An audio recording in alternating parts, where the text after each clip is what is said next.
बच्चों, हड़प्पा सभ्यता के व्यापारिक केंद्र के बाद आज का आपका चैप्टर है हड़प्पा सभ्यता का सबसे नियोजित शहरी केंद्र, जिसको कि मोहनजोदड़ो के नाम से जानते हैं। मोहनजोदड़ो के बारे में आज हम आप बताएंगे। ध्यान से सुनिएगा। हंटर का मत है कि हंटर एक बहुत बड़े इतिहासकार थे, जिन्होंने अपना मत दिया है कि यहाँ शासन व्यवस्था राजतंत्रात्मक नहीं परंतु लोकतंत्रात्मक थी, जबकि मैके के अनुसार मोहनजोदड़ो में एक प्रतिनिधि शासक प्रशासन करता था।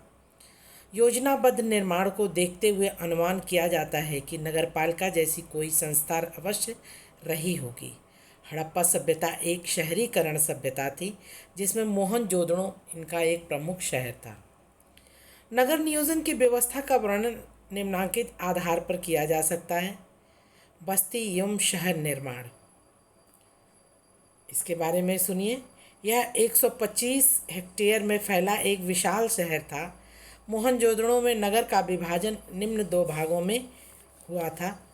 पहला, दुर्ग। दुर्ग निचले स्थान की अपेक्षा ऊंचे स्थान पर स्थित था।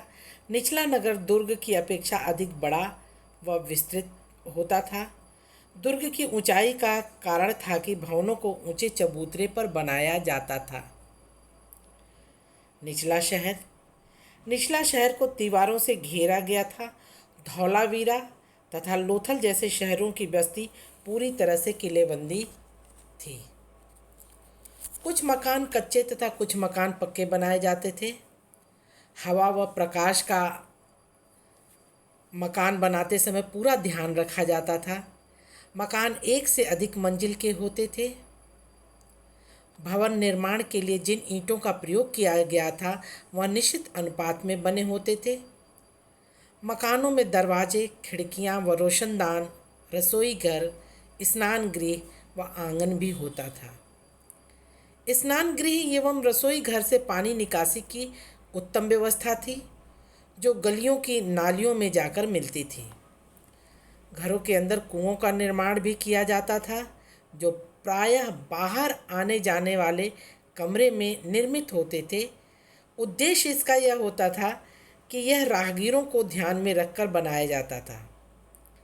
मोहनजोदड़ो में कुओं की कुल संख्या लगभग 700 थी। जल निकासी की व्यवस्था।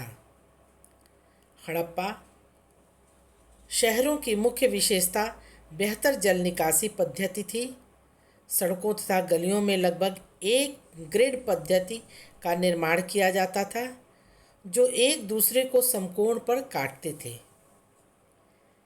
ऐसा लगता था पहले सड़कों का निर्माण करके उसके इर्द गिर्द बस्तियां बसाई गई हों।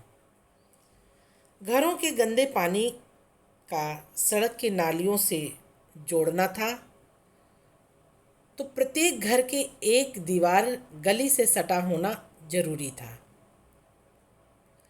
मुख्य नाले गारे में जमाई गई ईंटों से बने थे तथा इन्हें एक ऐसी ईंटों से ढका गया था जो सफाई के लिए हटाया जा सके।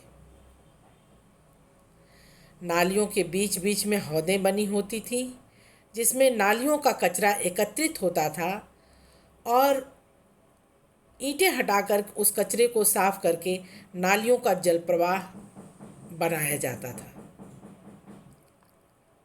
सार्वजनिक स्नानागार। मोहनजोदड़ो के उत्खनन में एक विशाल स्नानागार प्राप्त हुआ था, जो 39 फीट 39 फीट लंबा, 23 फुट 23 फुट चौड़ा और 8 फुट गहरा था। क्या बताया मैंने? 39 फुट लंबा, 23 फुट चौड़ा और 8 फुट गहरा था। इसमें उतरने के लिए उत्तर तथा दक्षिण की ओर सीढ़ियां बनी थी। स्नान कुंड से पानी बाहर निकलने की समुचित व्यवस्था की गई थी। इसमें 8 स्नानाघर बनाए गए थे। एक गलियारे के दोनों तरफ 4 स्नानागार थे। मैके के अनुसार यह स्थान पुरोहितों के लिए था, जबकि मुख्य जलाशय सार्वजनिक प्रयोग के लिए था। मार्शल ने इसे तत्कालीन विश्व का एक आश्चर्यजनक निर्माण बताया है। जॉन मार्शल ने इसको उस समय के तत्कालीन विश्व का एक आश्चर्यजनक निर्माण बताया है।